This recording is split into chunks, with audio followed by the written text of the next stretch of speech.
हे राम। राधे राधे दोस्तों।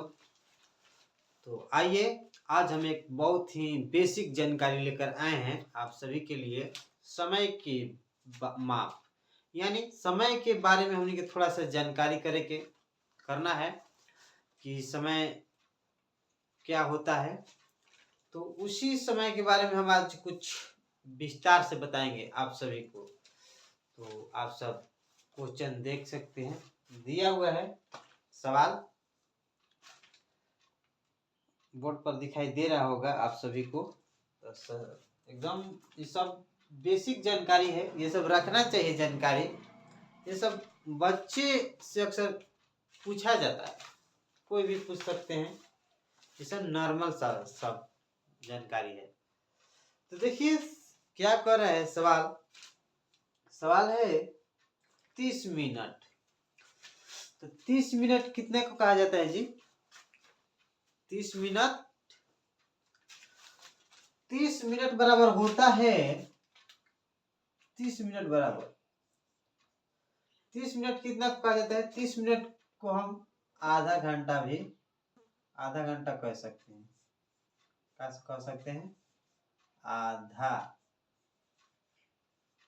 आधा घंटा। हम 30 मिनट को कितना कह सकते हैं? आधा घंटा कह सकते हैं, ठीक है ना। 30 मिनट बराबर होता है आधा घंटा। क्लियर। अब दूसरा है 24 घंटा बराबर 24 घंटा बराबर क्या हो जाएगा जी? 24 घंटा बराबर कितना होगा? एक दिन, यानी रात और दिन, 12 घंटा दिन और 12 घंटा रात को मिलाकर एक दिन होता है। माने 12 घंटा दिन और 12 घंटा रात, दोनों को जोड़कर 24 घंटा होता है। और 24 घंटा बराबर कितना होता है जी? 24 घंटा को कितना कह सकते हैं? एक दिन कह सकते हैं ना। 24 घंटा को हम एक दिन कह सकते हैं। रात और दिन मिलाकर 24 घंटा होता है। 12 दिन रात, 12 घंटा रात और 12 घंटा दिन, दोनों मिलाकर हो गया हमारा 24 घंटा। और 24 घंटा बराबर हो जाएगा हमारा एक दिन। क्लियर। अब तीसरा है 60 मिनट बराबर।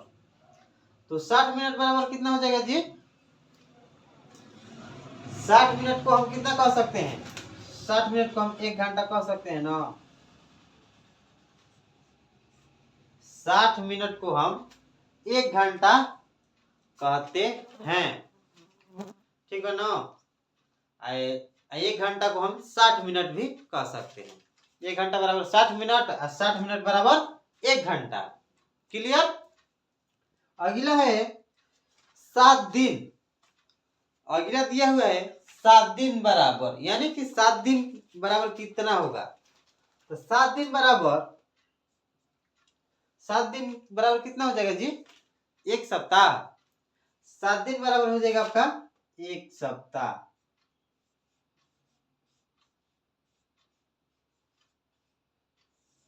7 दिन को हम एक सप्ताह कहते हैं। क्लियर। अगला है, अक्सर बच्चे भूल जाते हैं, उनको पता होता है कि सप्ताह 7 दिन होता है, तो संडे मंडे आता है, बाकी पूछने पर कि एक सप्ताह में कितने दिन होते हैं, बच्चे अक्सर भूलने लगते हैं। तो भूलने वाला की बात नहीं है। एक सप्ताह में 7 दिन में हम एक सप्ताह होता है, यानी एक सप्ताह को हम 7 दिन भी कह सकते हैं। क्लियर। अगला है 52 सप्ताह बराबर। तो 52 सप्ताह बराबर कितना होगा जी? 52 सप्ताह बराबर 7 दिन बराबर तो एक सप्ताह हो गया आपका। तो 52 सप्ताह बराबर कितना हो जाएगा? 365 दिन। कितना हो जाएगा? 52 सप्ताह बराबर 365 दिन हो जाएगा ना। सॉरी 52 सप्ताह बराबर एक वर्ष। 52 सप्ताह को हम एक वर्ष कहेंगे, ठीक है ना। 52 सप्ताह को हम एक वर्ष कहेंगे। ये थोड़ा मिस्टेक हो गया था, 52 सप्ताह बराबर हम एक वर्ष कहेंगे। यानी समझिए ना, 52 सप्ताह को हम एक वर्ष कहेंगे, यानी एक वर्ष में 52 सप्ताह होता है। क्लियर, आगे बढ़ते हैं। एक वर्ष बराबर कितना हो जाएगा जी? एक वर्ष कितना को कह सकते हैं? 12 महीना को हम एक वर्ष कह सकते हैं ना। 12 महीना हम 12 महीना को एक वर्ष कहते हैं। जैसे कि जनवरी फरवरी जो होता है ना, वो 12 महीना होता है, उसी को हम एक वर्ष कह सकते हैं। आगे देखते हैं, आगे क्या दिया हुआ है। आगे दिया है कि 60 सेकेंड बराबर, अब क्या हो जाएगा जी? 60 सेकेंड बराबर, जैसे कि 1 घंटा बराबर 60 मिनट होता है, तो 60 सेकेंड बराबर कितना हो जाएगा? 60 सेकेंड बराबर 1 मिनट।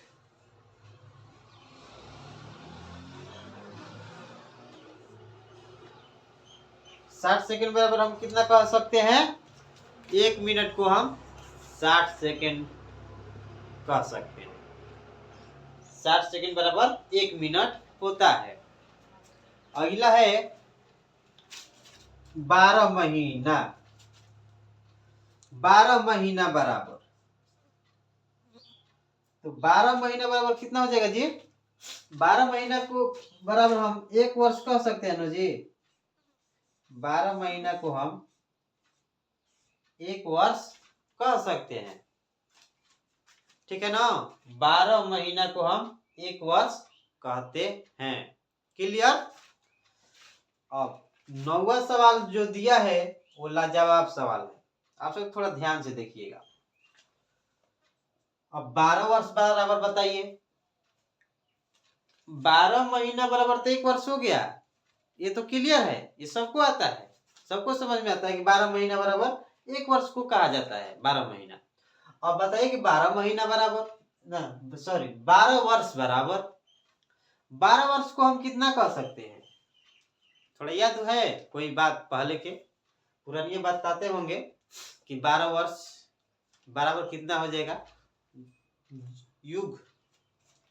12 वर्ष बराबर होता है, आपको बता दें कि 12 वर्ष बराबर होता है एक युग। 12 वर्ष बराबर होता है एक युग, ठीक है ना।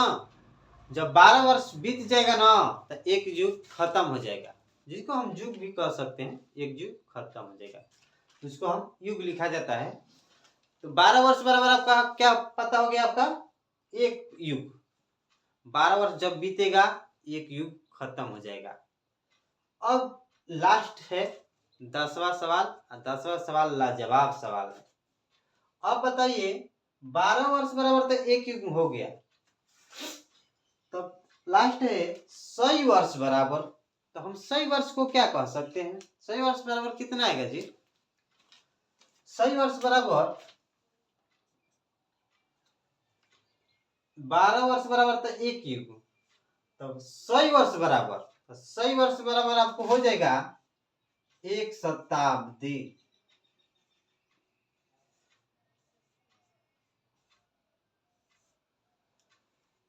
सौ वर्ष बराबर क्या होगा? एक शताब्दी। जब 100 वर्ष बीतेगा ना, तो एक शताब्दी खत्म हो जाएगा। तो चलिए, आज हम क्या सीखे? समय के बारे में सीख गए कि कितना मिनट में घंटा, सेकंड, दिन, सप्ताह, ये सब हम आज क्या करें? सीख गए। एक जो पक्ष होता है, सब ये सब पहले की का है, ये सब जानकारी रखना चाहिए, ये सब बेसिक जानकारी है, ठीक है ना। जैसे कि एक पक्ष को कितने क दिन को हम एक पक्ष कह सकते हैं? आप सब कमेंट करके बताइएगा कि एक पक्ष को कितना दिन बराबर एक पक्ष होता है। ये सब आप कमेंट कर जरूर बताइएगा, हम रिप्लाई दे देंगे कितना होता है।